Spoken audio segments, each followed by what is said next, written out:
अब गलती हो गई महाराज, ऐसा हो गया था, मैंने आपके सामने अपनी बात रख दी है। और गुरुदेव ने तो एक बहुत अच्छी बात हम लोग को शुरुआत में ही सिखा दी थी कि अगर तुम विद्यासागर जी के शिष्य हो तो क्या अपनी गलती में प्रायश्चित और क्षमा नहीं, हमेशा दंड मांगना सीखो। प्रसाद सागर जी महाराज के बारे में हमने हमेशा देखा इस मामले में कि जब भी उनसे कोई गलती हुई खुल के बोला, ऐसा हो गया। मुनिषी शांति सागर जी महाराज स्वर्गस्थ समाधिस्थ हो गए बंधुओं।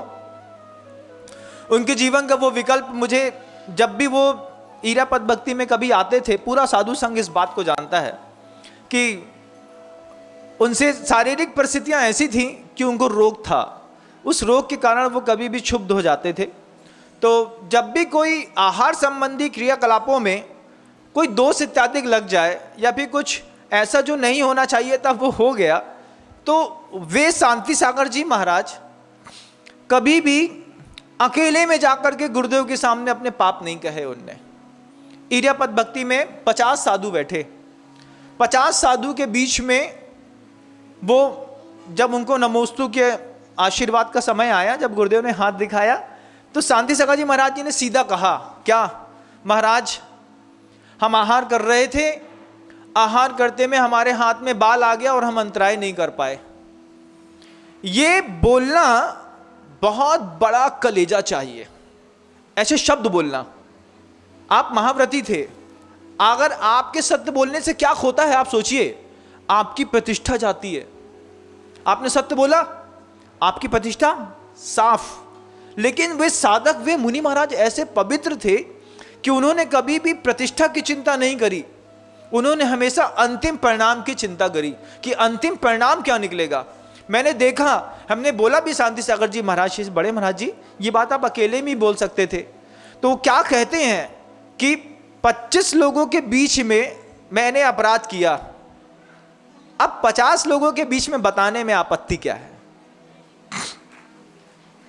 ये सोच है।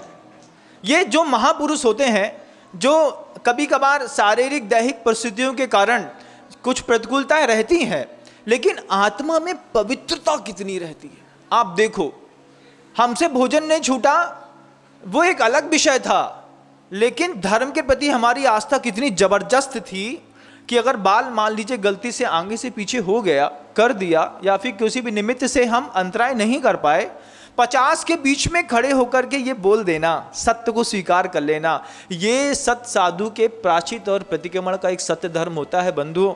अच्छे अच्छे बड़े बड़े महान साधकों को मैंने देखा प्राचित लेने के लिए 1000 बार वातावरण बनाते हैं।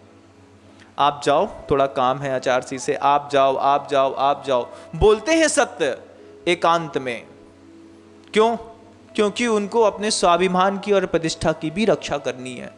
फलीभूत होता है सत्य उन लोगों का जो अपराध करते वक्त अगर उन्होंने सामूहिक सबके सामने कुछ कर दिया है, तो वे महान साधक भी सृष्टि पर हुए बंधुओं, और हो करके अपनी साधना को आकार दे करके सृष्टि छोड़ के चले भी गए, लेकिन वो अपनी छाप छोड़ गए।